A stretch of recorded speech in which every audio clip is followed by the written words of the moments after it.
Hello everyone, welcome to Civil Staff IS and welcome to Atulya series. Now this is our day 3 of governance. Now as you know हमारे 2 lectures हो चुके हैं जिसमें हमने 10 questions देखे थे and that too theme wise. देखिए अब हमने theme wise इसलिए रखा है जिससे कि आपको रिविजन करना आसान हो and आपको सब themes भी पता चल जाए कि कौन कौन सी हमें कवर करनी है, राइट? सो आज है हमारा day 3. आज भी हम 10 questions को देखेंगे, मॉडल आंसर्स देखेंगे और उसके बाद at the end of the session आपको 5 क्वेश्चंस प्रैक्टिस के लिए भी दिए जाएंगे, right? So let's start the session without wasting any time. So आज की जो हमारी थीम्स रहेंगी that is state and non state actors in development. दूसरा रहेगा चैलेंजेस टू गवर्नेंस. तीसरा टॉपिक रहेगा हमारा रिफॉर्म्स इन गवर्नेंस. एंड जो लास्ट टॉपिक रहेगा वहां पर आपको देखने को मिलेगा हमने इंटीग्रेट किए हैं जितने भी हमारी थीम्स थी विद करंट अफेयर्स, ठीक है? सो करंट अफेयर्स से रिलेटेड जो भी गवर्नेंस में रहा है उसके रिलेटेड आपको क्वेश्चंस देखने को मिलेंगे. सो क्वेश्चंस भी देख लेते हैं. सबसे पहले आप देख सकते हैं पहला क्वेश्चन हमारा रहेगा analyse the challenges of collaboration between the state and non state actors in service delivery. दूसरा है discuss how public private partnership which is PPP can be reform to ensure transparency and accountability. 15 mark का question. Challenges to governance की अगर बात करते हैं तो वहां पर अगेन आपको 2 क्वेश्चंस देखने को मिलेंगे. Identify the major governance challenges in post pandemic India. Suggest institutional reforms to address them. Discuss the ethical dilemmas faced by public officials while implementing politically sensitive schemes. Reforms in governance की बात करते हैं तो वहां पर questions है how has the सिबोत्तम model, बहुत ही इंपॉर्टेंट है ये वाला जो पर्टिकुलर क्वेश्चन है, जो पर्टिकुलर आंसर रहेगा ये बहुत जगह यूटिलाइज हो सकता है. तो सिबोत्तम मॉडल कैसे हेल्प करता है in service delivery reforms in India. 10 mark का question. Critically examine the recommendations of second ARC in reforming India's bureaucratic structure. So second ARC से डायरेक्टली आपको क्वेश्चन देखने को मिला है. इन एनी सेंस गवर्नेंस के लिए जो सेकंड एआरसी रिपोर्ट्स हैं वो बहुत ज्यादा इंपॉर्टेंट हो जाती हैं. तो जहां पर भी आपको केस स्टडीज या एग्जाम्पल्स में सेकंड एआरसी देखने को मिला हो या रिकमेंडेशंस में देखने को मिला हो, please do remember that, right? Next topic हमारा रहता है इंटीग्रेटेड क्वेश्चंस आपको करंट अफेयर्स से देखने को मिलेंगे. So the digital personal data protection act जो 2023 में आपको देखने को मिला, इसको कहा गया है as a double edge sword. हमें बेसिकली एग्जामिन करना है इसकी implications for governance and citizens right.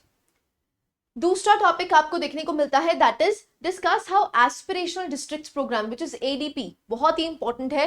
एक तरह से आप कह सकते हैं जो vulnerable section of the society है, स्पेशली जो ऐसे डिस्ट्रिक्ट्स हैं जहां पर आपको वल्नरेबिलिटीज ज्यादा देखने को मिलती हैं, चाहे फिर वो एजुकेशनली हो, चाहे सोशली हो, चाहे इकोनॉमिकली हो, उनके लिए जो एडीपी प्रोग्राम है वो एक तरह से आप कह सकते हो रोल शिफ्ट कर रहा है, राइट? सो वहां से क्वेश्चन पूछा गया है कि जो एडीपी है is shaping decentralized development governance in India. 10 marker question.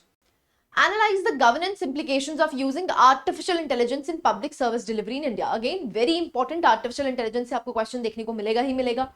And जैसा कि मैंने आपको पहले भी बताया था, जब हम गवर्नेंस की बात करते हैं स्पेशली तो आपको क्रॉस लिंकेजेस देखने को मिलेंगी. अब एआई की अगर बात करते हैं तो साइंस एंड टेक आपका जीएस पेपर 3 का पोर्शन बनता है, लेकिन ये गवर्नेंस में इजीली इंप्लीमेंट हो रहा है. As you have all seen, जो हमारी गुड गवर्नेंस है वो किसके थ्रू हम ले रहे हैं, ई गवर्नेंस के थ्रू ले रहे हैं. तो in any sense artificial intelligence becomes very very crucial, ठीक है, बहुत इंपॉर्टेंट बन जाता है. लास्ट है mission Karmayogi. It is a watershed movement in civil services reform. Examine its design and potential impacts. Again mission Karmayogi जो है बहुत ही ज्यादा सिविल सर्वेंट्स के लिए एक बहुत ही ज्यादा क्रूशियल एस्पेक्ट आपको देखने को मिलता है. सो ये किस तरह से शिफ्ट कर सकता है हमारे ब्यूरोक्रेटिक स्ट्रक्चर को और इसके पोटेंशियल्स क्या हैं, ये आपसे क्वेश्चन पूछा गया. सो जो आपके लास्ट के क्वेश्चंस रहेंगे वो करंट ओरिएंटेड रहेंगे. सारी ही स्कीम्स बहुत इंपॉर्टेंट हैं, चाहे एडीपी हो चाहे मिशन कर्मयोगी हो, गवर्नेंस के लिए क्रूशियल टॉपिक्स हो जाते हैं. Will start one by one. पहले क्वेश्चन से मूव करते हैं. Analyse the challenges of collaboration between the state and non state actors in service delivery. ना अगर हम मॉडर्न गवर्नेंस की बात करते हैं तो देखो एक नेक्सस डेवलप होना चाहिए between the state as well as the non-state actors. अब अगर हम CSOs की बात करते हैं जिनको हम सिविल सोसाइटी ऑर्गेनाइजेशंस कहते हैं, या प्राइवेट सेक्टर एंटिटीज की बात करते हैं, एनजीओस की बात करते हैं, ये सारे क्या हैं, नॉन स्टेट एक्टर्स ही हैं. सो बेसिकली स्कीम बनाने का काम तो गवर्नमेंट का है, लेकिन इम्प्लीमेंटेशन में, गवर्नेंस प्रोवाइड करने में ये जो स्टेट है और as well as non state actors they play a very crucial role. तो आप वहां से एक बता सकते हैं। ये क्या लेके आते हैं अगर हम नॉन स्टेट एक्टर्स की बात करते हैं, they bring innovation, outreach and specialisation. एक इफेक्टिव कोलैबोरेशन होना बहुत जरूरी है। Now, what are the key challenges वो हम देख लेते हैं। सबसे पहले trust deficit and political suspicion. Example आप देख सकते हैं, अगर हम FCRA रिसेंट अमेंडमेंट जो की गई थी, तो over 16,000 NGOs were cancelled between 2015 and 22। State scepticism आपको देखने को मिलता है। दिस कर्ब्स हेल्दी कोलैबोरेशन, यहां पर आपको कर्ब होता हुआ दिखता है healthy collaboration. Lack of formal engagement, ना फॉर्मल एंगेजमेंट फ्रेमवर्क्स नहीं है। एडहॉकिज्म है। एडहॉकिज्म का मतलब क्या है, टेम्पररी बेसिस पे कोई काम कर रहा होता है, यहां पर कोई लीगल बैकिंग किसी की आपको देखने को नहीं मिलती है। ओवरलैपिंग ज्यूरिसडिक्शंस है। जैसा एग्जांपल आप देख सकते हैं, जब डिजास्टर रिलीफ प्रोवाइड किया जाता है, जो मल्टीपल एनजीओस है they work independently which can hinder coordinated response. Coordinated response नहीं हो पाता है। ऐसे ही फंडिंग और सस्टेनेबिलिटी इश्यूज भी हैं। जो एनजीओस की फंडिंग है, FCRA अमेंडमेंट के तहत आपको देखने को मिला कि ये जो फंडिंग है वो काफी ज्यादा इंपैक्ट हुई थी। तो आप देख सकते हैं disruption of long term programmes. क्यों? क्योंकि लॉन्ग टर्म प्रोग्राम्स क्यों नहीं चला सकते हैं नॉन स्टेट एक्टर्स? प्रॉब्लम यहां पर ये देखने को मिलती है कि उनको कॉन्टिन्यूस फंडिंग नहीं मिल पाती है, जिसकी वजह से ये लॉन्ग टर्म प्लान्स नहीं बना सकते हैं, राइट। ऐसे ही कैपेसिटी एंड स्किल डिस्पैरिटी आपको देखने को मिलता है ना। जो भी छोटे स्मॉलर एनजीओज या SHGs हैं, उनके पास फाइनेंशियल, एडमिनिस्ट्रेटिव और डिजिटल लिटरेसी नहीं है, जिसकी वजह से ये भी हैम्पर करता है। जैसे कि इन Swachh Bharat Abhiyan, many local CSOs could not meet government reporting standards. जो गवर्नमेंट रिपोर्टिंग स्टैंडर्ड्स है उनको मीट नहीं कर पा रही थी due to the lack of skill set नहीं है उनके पास, राइट। नेक्स्ट आता है अकाउंटेबिलिटी एंड ट्रांसपेरेंसी कंसर्न्स भी आपको देखने को मिलते हैं। जैसे कि आप देख सकते हैं, जो गवर्नमेंट बॉडीज हैं ये तो ऑडिट मैकेनिज्म फेस करती हैं। ऑन दी अदर हैंड अगर हम NSAs की बात करते हैं, नॉन स्टेट एक्टर्स की बात करते हैं, उनके पास कोई ऑडिट सिस्टम नहीं है। यहां पर आपको देखने को मिलता है they lack accountability and transparency. In conclusion you can write कि कोलैबोरेशन जो है वो म्यूचुअल रिस्पेक्ट पे होनी चाहिए, क्लैरिटी ऑफ रोल्स होने चाहिए, लीगल सेफगार्ड्स इनके लिए प्रोवाइड करो, जिससे कि ये अच्छे से अच्छा काम करवाएं, जो पब्लिक सर्विस डिलीवरी है वो नूक एंड कॉर्नर तक पहुंचा पाए। क्लैरिटी है, सिंपल क्वेश्चन था बट एन इंपॉर्टेंट वन, जहां पर आप एग्जांपल्स को कोट कर सकते हैं वेरियस आंसर्स। नेक्स्ट क्वेश्चन में मूव करते हैं। Question number 2, discuss how public private partnership which is PPP can be reformed to ensure transparency and accountability. ना कैसे हम रिफॉर्म कर सकते हैं? सबसे पहले चैलेंजेस देखने पड़ेंगे, उसके बाद हम रिफॉर्मेशन देखेंगे। अगर हम पब्लिक प्राइवेट पार्टनरशिप की बात करते हैं, तो ये कंबाइन करता है efficiency of the private sector with the scale of the public sector, जिससे कि वो डिलीवरी कर पाए किसकी? पब्लिक इंफ्रास्ट्रक्चर की और सर्विसेज की। लेकिन बहुत से इश्यूज आपको देखने को मिलते हैं। अब चैलेंजेस देख लेते हैं। सबसे पहले ओपेकनेस है, ट्रांसपेरेंसी नहीं है। ओपेकनेस इन बिडिंग एंड अवॉर्डिंग कॉन्ट्रैक्ट्स। यहां पर आपको देखने को मिला है काफी ज्यादा नेक्सस चलता है, स्पेशली पॉलिटिशियंस जो है वो काफी ज्यादा इंटरफेरेंस करते हैं, जिसकी वजह से आपको देखने को मिलता है जो एफिशिएंट कॉन्ट्रैक्टर्स हैं वो यहां पर कॉन्ट्रैक्ट नहीं ले पाते हैं। There is total opaqueness in the bidding system. Next अगर आपको देखने को मिलता है, there is lack of uniform risk sharing. तो जो रिस्क हैं वो जैसे रेवेन्यू फ्लक्चुएशन हो गया या लैंड एक्विजिशन हो गया, यहाँ पर आपको डिलेज देखने को मिलते हैं। जैसे कि आप एग्जांपल भी दे सकते हैं, जो हाईवेज हैं PPPs में जो बने जाते हैं under BOT, built operate and transfer model, saw mass termination due to traffic shortfalls. अब ट्रैफिक शॉर्टफॉल्स है जिसकी वजह से उनका जो रेवेन्यू है वो फ्लक्चुएट करता है, उसकी वजह से भी सस्टेनेबिलिटी नहीं बन पाती है। रेगुलेटरी ओवरसाइट नहीं है, तो यहाँ पर कोई इंडिपेंडेंट रेगुलेटर्स नहीं है in sectors like water and education. It results in unchecked tariffs लगाए जाते हैं, या फिर पुअर सर्विस क्वालिटीज आपको देखने को मिलती है। नाउ पोस्ट अवार्ड रीनेगोशिएशंस, जैसे कि आप देख सकते हैं multiple cases of cost inflation and delays in the metro projects आपको देखा गया है। Lack of stakeholder consultation, basically यहाँ पर जब PPP प्रोजेक्ट चलाया जाता है, जो जितने भी स्टेक होल्डर्स हैं उनसे उनकी राय, उनकी जो ओपिनियंस है वो नहीं जाने जाते हैं। जैसे आप देख सकते हैं example, opposition to toll booths in urban areas due to lack of transparency. Now what are the measures, reform measures जो हमें चाहिए? सबसे पहले क्या कर सकते हैं आप? स्ट्रेंथन कर सकते हैं model concession agreement. So basically आप क्लियरली डिफाइन करो रिस्क शेयरिंग, माइलस्टोन्स, पेनल्टीज अगर आप टाइमली फुलफिल नहीं करते हैं उसको, और सर्विस क्वालिटी मीट्स, राइट। ऐसे ही इंडिपेंडेंट पीपीपी रेगुलेटर्स बनाए जाएं। यहां पर सेक्टर स्पेसिफिक आप रेगुलेटर्स बना सकते हैं, जो कैग है और जो आरटीआई है उसकी कवरेज फुली यहां पर हो। ऐसे ही परफॉर्मेंस बेस्ड इंसेंटिव्स यहां पर दे सकते हैं। सो जो भी प्राइवेट पेमेंट्स हैं वो आउटकम्स को लिंक करो, जैसे example patient satisfaction in PPP hospitals. Digital contract monitoring platforms, so यहां पर आप ब्लॉकचेन टेक्नोलॉजी और एआई को यूटिलाइज करके इंश्योर कर सकते हो end to end transparency. Mandatory citizen charter और ऑडिट्स बना सकते हो। सो यूजर फ्रेंडली सर्विसेज बनाई जाए, यहां पर चार्टर्स बनाए जाएं जिससे कि लोगों को पता हो कि हमें एक्चुअली में क्या मिल रहा है। सो केस स्टडी भी आप देख सकते हैं, जिसको हैम कहा जाता है, हाइब्रिड एन्युटी मॉडल। ना जो भी हाईवे कंस्ट्रक्शन है उसमें जो हैम है वो रिड्यूस करती है revenue risk for private players and ensure greater state control, and this led to improved project completion rates, right. So in conclusion आप लिख सकते हैं, जो पीपीपीज हैं अगर वो सक्सीड करना चाहते हैं इंडिया में, तो ट्रस्ट और ट्रांसपेरेंसी उनको बढ़ानी पड़ेगी, राइट। नेक्स्ट क्वेश्चन में मूव करते हैं। नेक्स्ट है identify the major governance challenges in post pandemic India.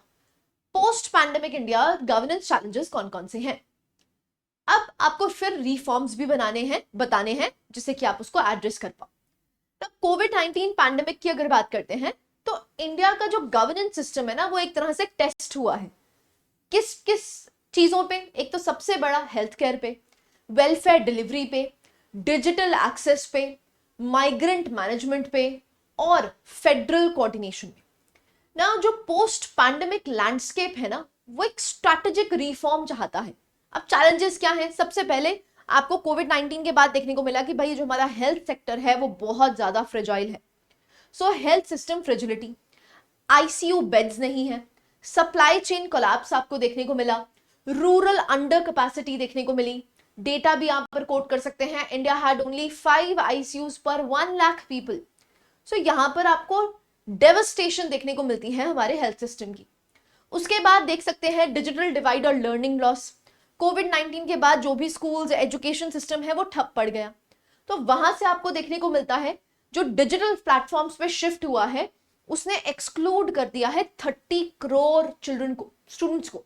सो असर रिपोर्ट की अगर बात करते हैं, there was a sharp drop in reading and arithmetic levels in rural India. क्यों? क्योंकि वो स्कूल जा नहीं पाए, उनके पास प्रॉपर एक्सेस डिजिटल सोर्सेज का नहीं था। Next, migrant crisis and lack of mobility. So आपको देखने को मिला बहुत सारे ऐसे माइग्रेंट्स हैं वहां पर स्ट्रैंडेड रहे, तो रियल टाइम डेटा है ही नहीं हमारे पास। So absence of real time data and support mechanisms for 100+ million migrant workers. So Stranded Worker Action Network reported that over 90% didn't receive government rations. उनके पास गवर्नमेंट राशन रिसीव करने के लिए कोई भी एक्सेसिबिलिटी नहीं थी। आपको वीकनेस देखने को मिली वेलफेयर आर्किटेक्चर में। सो आप देख सकते हैं exclusions due to Aadhaar mismatch, bank inaccessibility और डीबीटी डिलेज। तो वहां पर आपको देखने को मिला कि काफी ज्यादा आपको दुविधा देखने को मिली। फेडरल कोऑर्डिनेशन इश्यूज भी आपको देखने को मिले, जैसे वैक्सीन प्रोक्योरमेंट में, ऑक्सीजन शेयरिंग में, लॉकडाउन डिसीजंस में करना क्या है। तो स्टेट्स टू स्टेट ये काफी ज्यादा वेरी कर रहा था और आपको यहाँ पर फेडरेशन जो फेडरल स्ट्रक्चर है वो एक तरह से चरमरा गया था। Administrative unpreparedness and data opacity.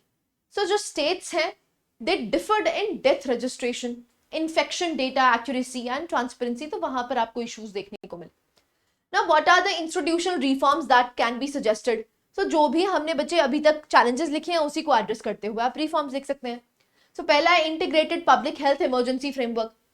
ऐसे ही यूनिवर्सल सोशल प्रोटेक्शन रजिस्ट्री होनी चाहिए, एक डायनेमिक डेटाबेस होना चाहिए, डिसेंट्रलाइज्ड अर्बन गवर्नेंस होनी चाहिए, ग्रीवेंस रिड्रेसल चाहिए, डिजिटल प्लेटफॉर्म्स उसके लिए बने होने चाहिए, हेल्थ फेडरलिज्म चार्टर एक तरह से कोडिफाई किए जाए rules of the centre and the states in pandemics.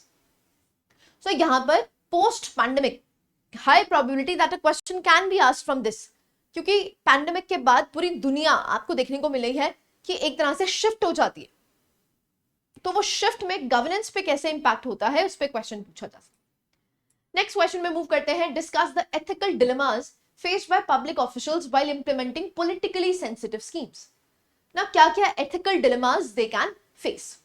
अब पॉलिटिकल सेंसिटिव स्कीम्स जैसे related to caste, religion, subsidies या identity, they create a complex situation जो चैलेंज कर सकता है न्यूट्रलिटी को, जस्टिस को और लीगैलिटी को। अब मेजर एथिकल डिलेमास कौन से हैं? सबसे पहला, neutrality versus political loyalty, very very important.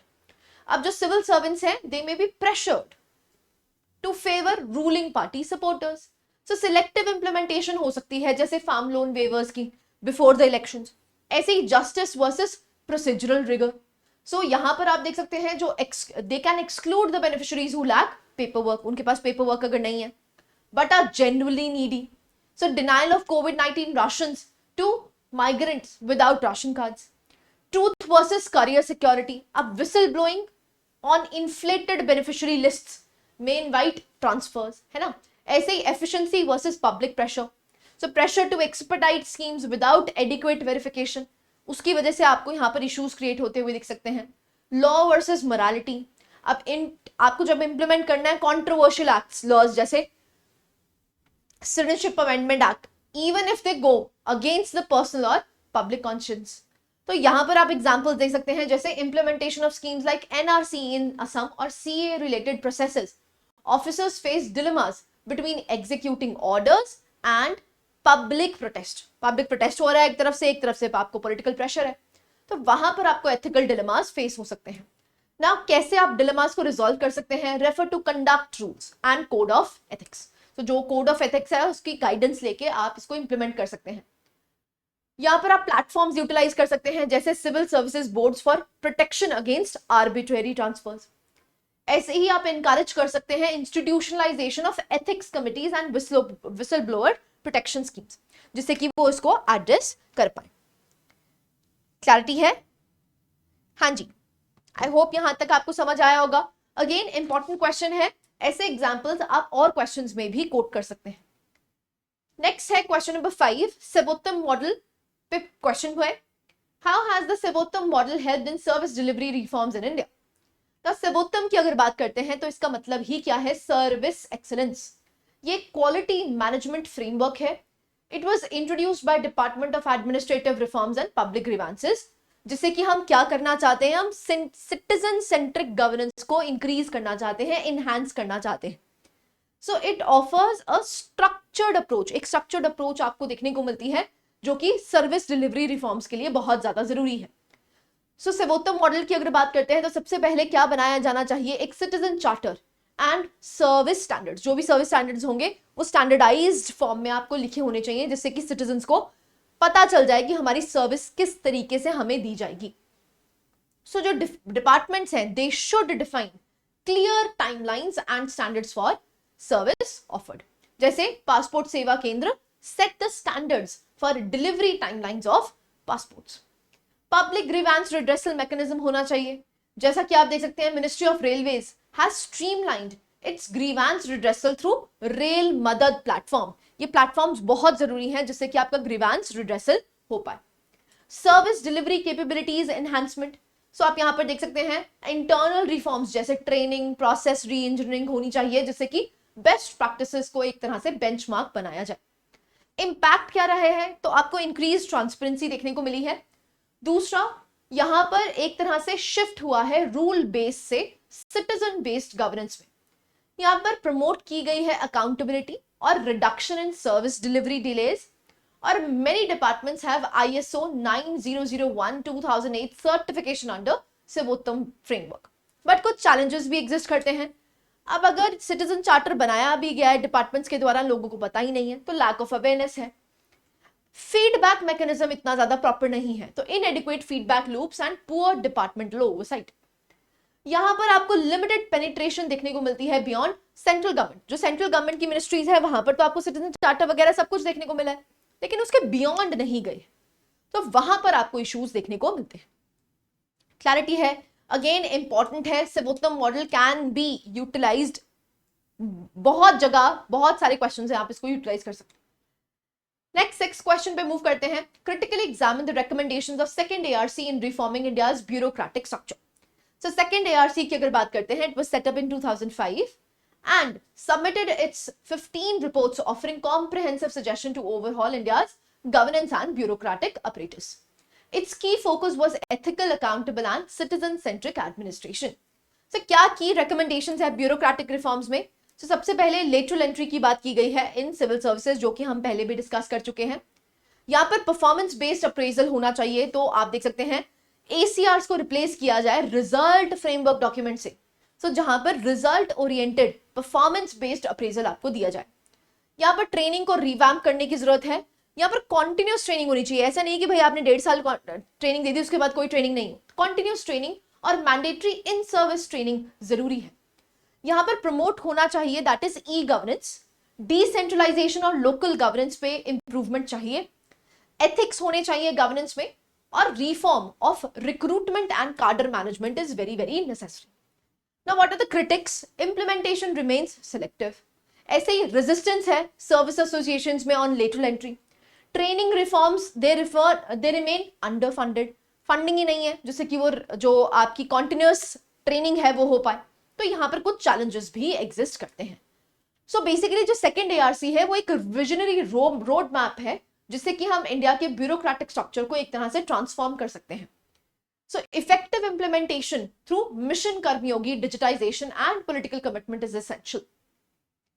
7th question पे मूव करते हैं. आपसे digital personal data protection act के बारे में पूछा गया है. इसको कहा गया है as a double edge sword. So basically हमें क्रिटिकल एग्जामिन करना है ना. क्रिटिकली एग्जामिन करना है तो basically positive implication as well as negative implications with the examples, with the data आपको कोट करना है ना. अगर हम digital personal data protection act की बात करते हैं तो इसका काम ही क्या है? ये प्रोवाइड करता है एक framework for the protection of digital personal data while ensuring data processing is lawful, fair and transparent. Right. So positive implications क्या है? सबसे पहले लीगल बैकबोन हो गई है फॉर डेटा यूज. तो कल को आपका कोई पर्सनल डेटा यूटिलाइज हो रहा है तो वो कब तक यूटिलाइज होगा और कहां पर सेव होगा, स्टोर होगा, ये भी बताया गया है. सो आप देख सकते हैं empowers digital service delivery across sectors like education, health and finance. Example आप देख सकते हैं आधार बेस्ड ऑथेंटिकेशन इन वेलफेयर स्कीम्स. ऐसे ही एस्टैब्लिशमेंट करी गई है डेटा फिडुशरीज की और कंसेंट फ्रेमवर्क की. ना जो डेटा फिडुशरीज हैं, बेसिकली जो डेटा को प्रोवाइड कर रहे हैं, जो डेटा के यूटिलाइज कर रहे हैं, they are known as data fiduciaries, जिनके पास डेटा स्टोर्ड है. So it ensures data usage is informed. अगर आप डेटा यूटिलाइज कर रहे हो तो पहले आपको सिटीजन से पूछना पड़ेगा, भाई कंसेंट लेना पड़ेगा उसका. तो ये बेसिकली सिटीजन ट्रस्ट को एनहांस करता है. यहाँ पर डिजिटल इकोनॉमी को प्रमोट करता है. सो एक सिक्योर एनवायरनमेंट है किसके लिए? स्टार्टअप्स के लिए, फिनटेक्स के लिए, हेल्थ टेक्स के लिए, जिससे कि वो क्लैरिफाई कर सके ऑब्लिगेशंस. ना कंसर्न्स क्या है? सबसे पहले excessive exemptions for the government. सरकार के लिए आपको एक्सेसिव एग्जेम्पशंस देखने को मिले हैं. जैसा कि आप देख सकते हैं clause allows data processing without consent. अब सरकार ने अगर यूटिलाइज करना है तो भाई कोई कंसेंट की जरूरत नहीं है. तो यहां पर आपको देखने को मिला है कि बायसनेस टुवर्ड्स गवर्नमेंट फिडुशरीज आपको देखने को मिला. So it may lead to surveillance and profiling, undermining privacy. ऐसे ही weak independence of data protection board.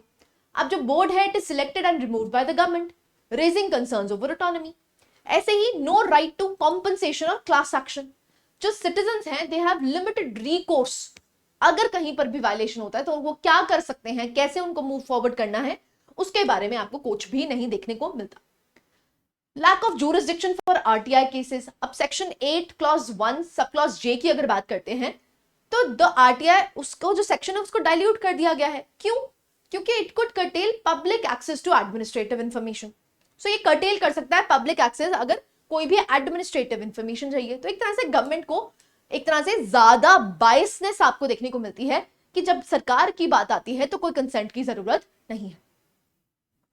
Clarity है, बहुत इंपॉर्टेंट टॉपिक है जो कि क्वेश्चन पूछा जा सकता है. नेक्स्ट आता है question number 8.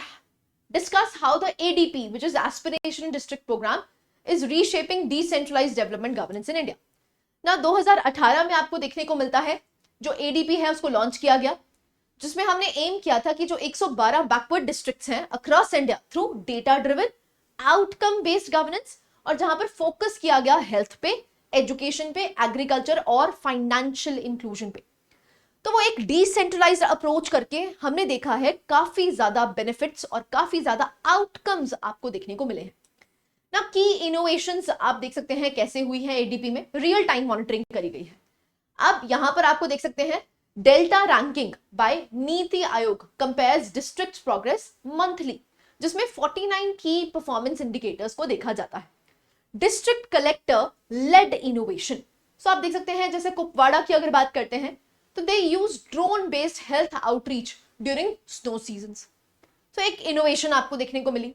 Use of technology किया गया है, जैसे use of dashboards, mobile apps, online data portals, जिससे कि ट्रांसपेरेंसी और सिटीजन फीडबैक आपको देखने को मिला है। क्रॉस सेक्टोरल कन्वर्जेंस देखने को मिली है, जैसे nutrition plus sanitation plus antenatal care के बारे में बात की है, जिससे कि हम चाइल्ड स्टंटिंग जो हमारे कंट्री में अप्रोक्सीमेटली आपको 30% देखने को मिलती है, तो उसको भी एड्रेस किया गया है। यहाँ पर इंक्रीज फंड फ्लो आपको देखने को मिला है और कॉर्पोरेट पार्टनरशिप, सो सीएसआर फंड्स जो आपको देखने को मिलते हैं वो एडीपी में काफी ज्यादा यूटिलाइज किए गए हैं। तो इंपैक्ट आप क्या देख सकते हैं, यहाँ पर इंप्रूवमेंट हुई है एनएफएचएस इंडिकेटर्स में, जैसे चाइल्ड इम्यूनाइजेशन में, इंस्टीट्यूशनल डिलीवरी में। बेस्ट परफॉर्मिंग डिस्ट्रिक्ट्स जो हैं वो मॉडल हुए हैं, एक तरह से मॉडल डिस्ट्रिक्ट्स बन चुके हैं जो एक तरह से पीयर लर्निंग को प्रमोट करते हैं, राइट। सो आपको इसके बेनिफिट्स भी काफी सारे देखने को मिले हैं। नेक्स्ट क्वेश्चन में मूव करते हैं, question number 9, analyse the governance implications of using artificial intelligence in public service delivery in India. So basically हमें इंप्लीकेशंस देखनी है, अगर हम एआई को यूटिलाइज कर रहे हैं तो किस तरह से हमारी जो पब्लिक सर्विस डिलीवरी है वो किस तरह से इनहांस हुई है। सो आर्टिफिशियल इंटेलिजेंस की अगर बात करते हैं तो वो ट्रांसफॉर्म कर रहा है गवर्नेंस को, जिससे कि वो प्रिडिक्टिव एनालिटिक्स की तरफ मूव करा है, ऑटोमेशन की तरफ मूव किया है और पर्सनलाइज्ड सिटीजन सर्विस की तरफ मूव किया है। जैसे कि आप देख सकते हैं India's national strategy for AI NITI Aayog ने 2018 में बनाई है, और इनिशिएटिव्स जैसे आपको भाषिनी या फिर यूपीआई एआई चैटबॉट्स देखने को मिले हैं, ये एक तरह से रिफ्लेक्ट करते हैं कि किस तरह से जो हमारा एआई है वो ट्रांसफॉर्म कर रहा है गवर्नेंस स्ट्रक्चर को, राइट। नाउ पॉजिटिव इंप्लीकेशंस क्या है, टारगेटेड वेलफेयर डिलीवरी आपको देखने को मिली है। सो एसईसीसी डेटा जो है उसको कंबाइन किया गया है एआई से, जिससे कि प्रधानमंत्री जन आरोग्य योजना जो चलाया गया है एलिजिबिलिटी मैपिंग हो जाए। ऐसे प्रिडिक्टिव पॉलिसी प्लानिंग की गई है, जैसे कि आप देख सकते हैं IBM's AI assisted agricultural projects for farmers in Andhra Pradesh. Improved grievance redressal हुआ है, जैसे माईगव हेल्प डेस्क आपको देखने को मिला है, जो एक तरह से स्पीड अप करता है सिटीजन सपोर्ट को। ऐसे स्मार्ट सिटी मैनेजमेंट है, जैसे ट्रैफिक हो गया, वेस्ट हो गया या pollution monitored, that is monitored in real time. ना कंसर्न्स और चैलेंजेस भी हैं, जैसे bias and discrimination in algorithms. तो जैसा कि आप देख सकते हैं AI facial recognition criticised for miss identifying marginalised groups. Privacy and surveillance risks भी हैं। अब एआई जो है वो पुलिसिंग की तरह या फिर पब्लिक मॉनिटरिंग की तरह यूटिलाइज कर सकता है, जो कि आपकी प्रिवेसी को ब्रीच कर सकता है। ऐसी लैक ऑफ रेगुलेशन, क्योंकि एज सच इंडिया के पास कोई नेशनल एआई लॉ नहीं है जो गवर्न करे एथिक्स को, अकाउंटेबिलिटी को, तो इसकी वजह से भी आपको कंसर्न्स देखने को मिलते हैं। And then you can conclude कि एआई जो है वो एक लीप फॉरवर्ड है, कि भाई हम सर्विस डिलीवरी को बहुत ज्यादा इंप्रूव कर सकते हैं, लेकिन जहां जहां पर भी लूप होल्स एग्जिस्ट करते हैं उसको प्लग इन करने की जरूरत है। क्लैरिटी है। Last question for the day, mission Karmayogi is a watershed in civil services reforms. Examine its design and potential impact. Now, mission Karmayogi की अगर बात करते हैं, इसको लॉन्च किया गया 2020 में। It is a national programme for civil services capacity building. तो सिविल सर्विसेज की कैपेसिटी बिल्डिंग पे फोकस किया गया है ना। ये क्रिएट करना चाहता है फ्यूचर रेडी ब्यूरोक्रेसी, जो कि फोकस करता है रोल बेस्ड लर्निंग में, सिटीजन सेंट्रिसिटी में और परफॉर्मेंस ड्रिवन कल्चर, राइट। सो की फीचर्स क्या है, आईगॉट आपको देखने को मिलता है, कर्मयोगी प्लेटफॉर्म बनाया गया है। ये एक डिजिटल लर्निंग हब है विद क्यूरेटेड कोर्सेज लाए गए हैं, सिमुलेशंस लाए गए हैं और एक तरह से असेसमेंट्स लाई गई हैं 2 करोड़ गवर्नमेंट ऑफिशियल्स के लिए। कंपीटेंसी बेस्ड लर्निंग फ्रेमवर्क है, so moves from rule based to role based, rule based से role based training tailored to specific job functions दिया गया है। यहां पर आपको एनुअल लर्निंग प्लान्स दिए जाते हैं और स्कोर कार्ड्स दिए जाते हैं। तो जो भी ऑफिसर्स हैं they will have training goals and performance analytics. Public private collaboration आपको देखने को मिली है, यहाँ पर इन्वॉल्वमेंट है यूनिवर्सिटीज की, थिंक टैंक्स की, एडटेक कंपनीज की, और ऐसे इंस्टीट्यूशनल फ्रेमवर्क्स आपको देखने को मिले, जैसे भारत कर्मयोगी भारत SPV+, ऐसी capacity building commissions for monitoring की गई है। ना पोटेंशियल इम्पैक्ट क्या है? ऑब्वियसली बात है, ये एनहांस करेगा प्रोफेशनलिज्म को, एथिक्स को और इनोवेशन को, रिड्यूस करेगा रेड टेपिज्म को, बेटर अलाइंड है ये ऑफिसर्स के विद सेक्टोरल गोल्स, जैसे कोई हेल्थ में है, कोई क्लाइमेट चेंज में है, कोई एजुकेशन में है, तो एक तरह से टेलर्ड फिट उनको दिया गया है। इंक्रीज ट्रांसपेरेंसी होगी इन लेटरल एंट्री, बट कुछ चैलेंजेस भी हैं, जैसे adoption and digital literacy across rural departments, वो बहुत इंपॉर्टेंट है। ऐसे ही रेजिस्टेंस फ्रॉम लेगेसी सिस्टम, जो लेगेसी सिस्टम चला रहा है वहां पर आपको उसके खिलाफ ये रेजिस्टेंस देखने को मिलती है। Need for regular content updates and credible certification standards, वो जरूरी है। सो मिशन कर्मयोगी एक तरह से रिप्रेजेंट करता है generational shift in India's bureaucratic ethos, from generalistic to specialist, very important, from rule following to result oriented. Now these are the keywords that you can utilize. देखो, mains is all about keywords, specially जब हम governance और IR की बात करते हैं, ये है ही कीवर्ड्स का खेल। तो जो ये कीवर्ड्स हैं, that you have to remember, जो कि आप वेरियस आंसर्स में यूटिलाइज कर सकते हैं, right? So these were the 10 questions that we have discuss. Now आपकी मेंस प्रैक्टिस के लिए 5 क्वेश्चंस और दिए गए हैं। State and non state actors must work in synergy to ensure effective service delivery. Examine the institutional mechanism needed to foster such collaboration. The COVID-19 pandemic exposed both the strengths and weaknesses in India's federal governance. Critically analyze the post-pandemic governance reforms required to build resilience. Discuss the role of emerging technologies like artificial intelligence and blockchain in transforming transparency and accountability in Indian governance. Illustrate with the recent initiatives. Mission Karmyogi aims to revolutionize India's civil service capacity building. How far is it equipped to address the structural and behavioral limitations of the Indian bureaucracy? The Digital Personal Data Protection Act of 2023 seeks to balance governance efficiency with data privacy. Do you think it manages this balance effectively? Justify your answer. Right? So सारे ही topics बच्चे बहुत important हैं। 5 questions आप easily लिख सकते हैं। पहले जो हमने क्वेश्चंस किए हैं उसको प्रैक्टिस कीजिए, उसको लिखने की कोशिश कीजिए, और उसके बाद आप अपनी प्रैक्टिस खुद भी कर सकते हैं इन क्वेश्चंस को एड्रेस करते हुए। As I have told you, आप दोनों ही प्लेटफॉर्म्स पे इसको एड्रेस कर सकते हैं, चाहे आप ऑनलाइन लिख सकते हैं, चाहे ऑफलाइन लिख सकते हैं। आपको हमारा valuable feedback free of cost दिया जाएगा, right? So this was the ending of governance, and now in the next sessions we would be doing all the syllabus. As you know, ये जो हमारा प्रोग्राम है ये फ्री ऑफ कॉस्ट है, जहां पर आपको हर सब्जेक्ट फ्री ऑफ कॉस्ट ही करवाया जाएगा, एंड पूरा mains GS paper 1 to GS paper 4 सारे टॉपिक्स के जो क्वेश्चन आंसर है वो आपको देखने को मिलेंगे, right? So this was it from my side. I hope you like the lecture. Thank you very much.